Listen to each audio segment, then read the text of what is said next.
Hormuz প্রণালীতে Bangladeshi জাহাজের নিরাপদ চলাচল নিশ্চিত করতে ইরানের সহায়তা চাইলেন পররাষ্ট্রমন্ত্রী ডক্টর খলিলুর রহমান।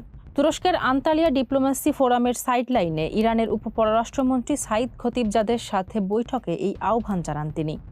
বৈঠকে হরমুজ প্রণালী দিয়ে বাংলাদেশের পতাকাবাহী জাহাজ বাংলার জয়যাত্রার নিরাপদ চলাচল নিশ্চিত করতে ইরানের সহযোগিতা চেয়েছেন পররাষ্ট্রমন্ত্রী।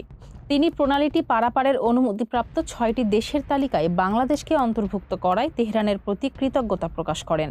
জবাবে ইরানের উপপররাষ্ট্রমন্ত্রী জানান, উদ্ভূত উত্তেজনার মধ্যেও জাহাজ চলাচলের নিরাপত্তা নিশ্চিতে সংশ্লিষ্ট কর্তৃপক্ষকে প্রয়োজনীয় নির্দেশনা দেওয়া হয়েছে। ২০ এপ্রিল সোমবার পররাষ্ট্র মন্ত্রণালয়ের এক ব্রিফিংয়ে জানানো হয়, চলমান ভূরাজনৈতিক সংকট নিরসনে বাংলাদেশ সংলাপ ও কূটনীতির ওপর জোর দিয়েছে।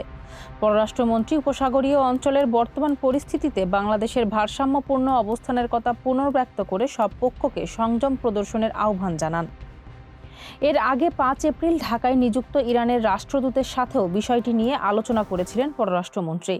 ইরান থেকে ১৮৬ জন বাংলাদেশিকে আজারবাইজানের নিরাপদে সরিয়ে নিতে ইরানের সরকারের কাছে আনুষ্ঠানিক অনুরোধ জানিয়েছেন পররাষ্ট্রমন্ত্রী। বৈঠকে ইরানের রাষ্ট্রদূত জালিল রহিমি জাহানাবাদী চলমান সংকটে বাংলাদেশের গঠনমূলক অবস্থানের ভূয়সী প্রশংসা করেন। এছাড়া ইরানের সর্বোচ্চ নেতা আয়াতুল্লাহ আলী খামেনির মৃত্যুতে বাংলাদেশের শোক প্রস্তাব গ্রহণ এবং চিকিৎসা সামগ্রী প্রেরণের জন্য তিনি বাংলাদেশ সরকারের প্রতি কৃতজ্ঞতা জানান। সবশেষে ইরানের উপপররাষ্ট্রমন্ত্রী বাংলাদেশের গঠনমূলক ভূমিকার প্রশংসা করে পররাষ্ট্রমন্ত্রীকে তেহরান সফরের জন্য আমন্ত্রণ জানান।